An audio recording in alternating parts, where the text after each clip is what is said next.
कोई तीसरा बंदा भी पिक्चर में है ही नहीं, there's nobody worth seeing। ये था हमारा दूसरा टॉपिक। तो डेनमार्क मैंने आपको क्लियर समझा दिया। अब रशिया का क्या हुआ? अब जब ये सारी किस्से चल रहे थे, रशिया के 2 टैंकर ले लिए, राइट, और एक टैंकर ले लिया, एक टैंकर पर अटैक हुआ, वो तुर्की आ गया, ये गया, वो गया, और पुतिन के घर पे नोविग्राड पे हमला हुआ था, आप जानते ही हैं। और मैंने आपको बोला था पुतिन जवाब देगा। अब पुतिन ने कल कीव पे हमला कर दिया, शायद 30-35 सम क्रूज मिसाइल, 200-250 ड्रोन, काफी लोग मर गए, काफी जख्मी हो गए, वो सब हुआ। पर कल पुतिन ने पहली बार पोलैंड को नॉक किया। पोलैंड के ऑलमोस्ट बॉर्डर पे ही फायर्ड ऑर्शनिक आप जानते हैं कि हाइपरसोनिक मिसाइल है, मैक 10 की स्पीड से जाता है, 10 times the speed of sound. ये 13,000 मील करीब 1 घंटे में ट्रेवल कर सकता है। और जहां इसको फायर किया गया वो बिल्कुल नेटो की टेरिटरी है, नेटो की टेरिटरी को नॉक कर लिया पुतिन ने विद ऑर्शनिक। और जहां इसने करीब 1500 किलोमीटर का फासला, from the point where it was fired in Russia and from the point where it reached the territory, it covered 1500 kilometre in 7 minute.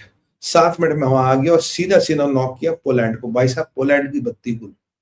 Poland was really shaking because they could with in 7 minute.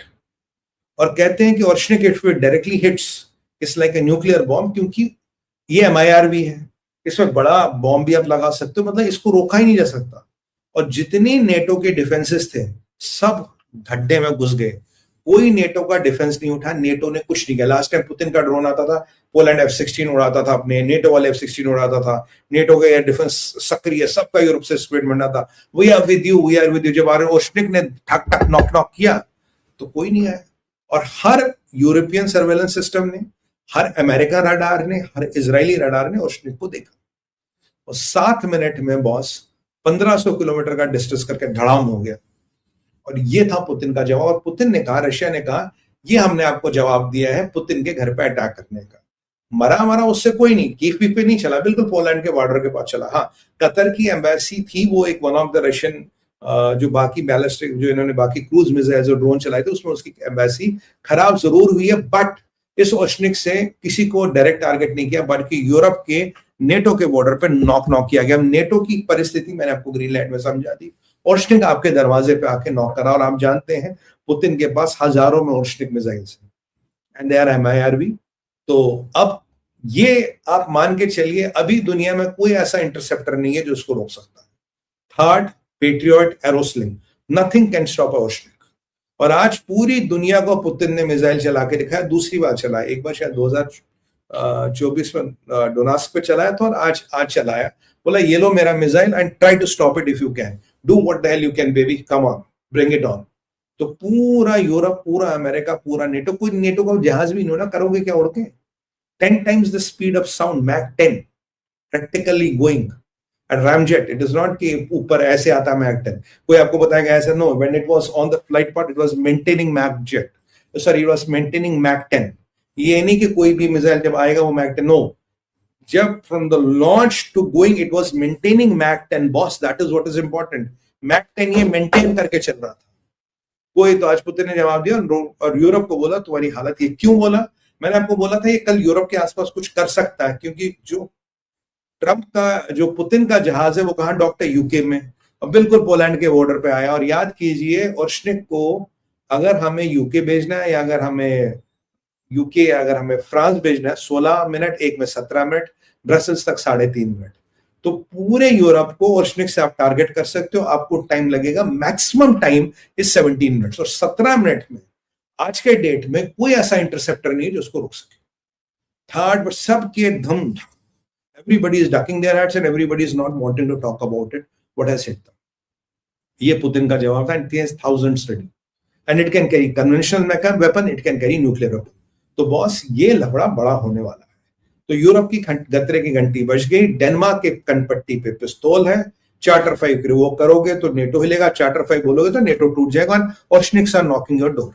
क्या आपको लगता है ये सब अकस्मात हो रहा है? क्या आपको लगता है it's all happening by fluke? No, there is some amount of planning. और पता है ये प्लानिंग कौन करते हैं? ये प्लानिंग करता है ट्रम्प का सीक्रेट फोर्स। ये ट्रम्प का सीक्रेट फोर्स कौन है? ट्रम्प के सीक्रेट फोर्स में 2 लोग आते हैं, एक आता आपका स्टीव विटकॉक और ये Jared Kushner. Officially they are nobody, पर unofficially they are more powerful than Marco Rubio. ये जो भी अंडरहैंड डील्स है, ये ऊपर नीचे के जो भी हिसाब किताब है, ये सारे दोनों करते हैं, ये सारी सेटिंग बिठाने का काम इनको करते हैं।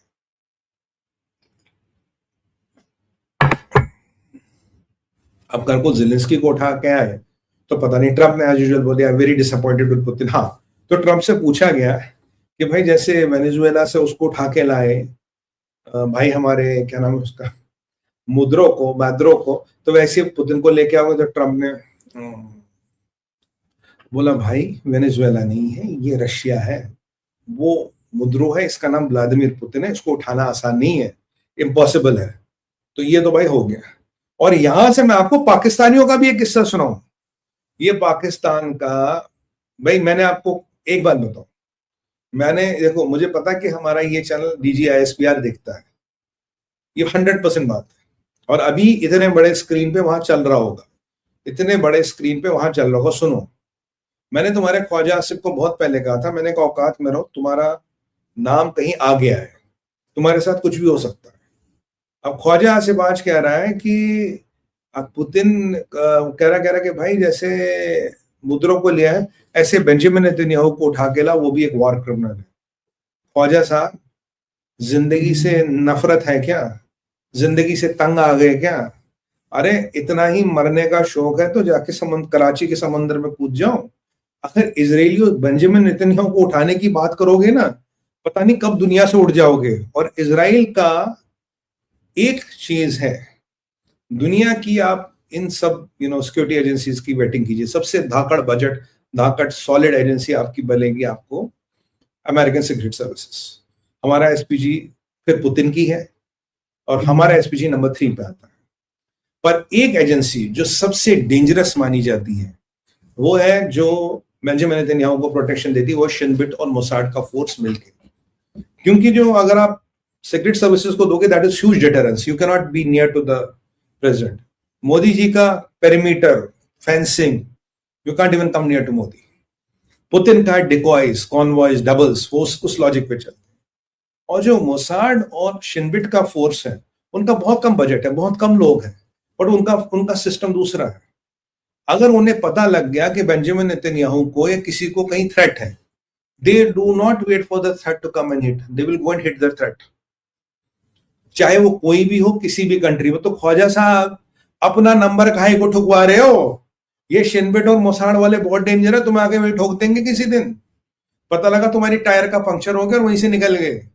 और ये इजराइल वो PMCs के थ्रू कराए, प्राइवेट मिलिट्री कॉन्ट्रैक्टर्स के थ्रू कराए, उनकी अपने हिट स्क्वाड्स है। And again they do this very small, एक बंदे दो बंदे का operation, they will go and eliminate the threat.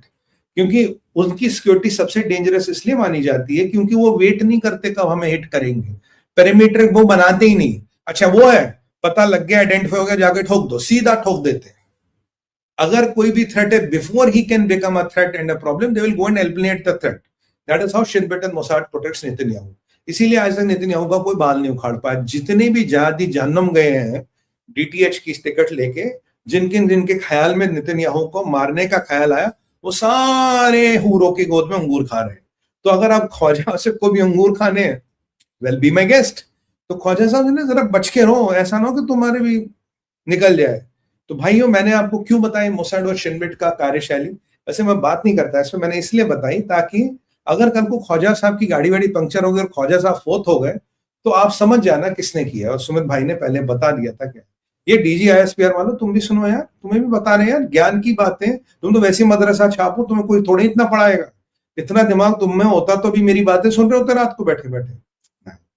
चलो जी, ये हो गया हमारा दूसरा कहानी। तो ये सारी कहानी हो गई। ये हो गया हमारा रशिया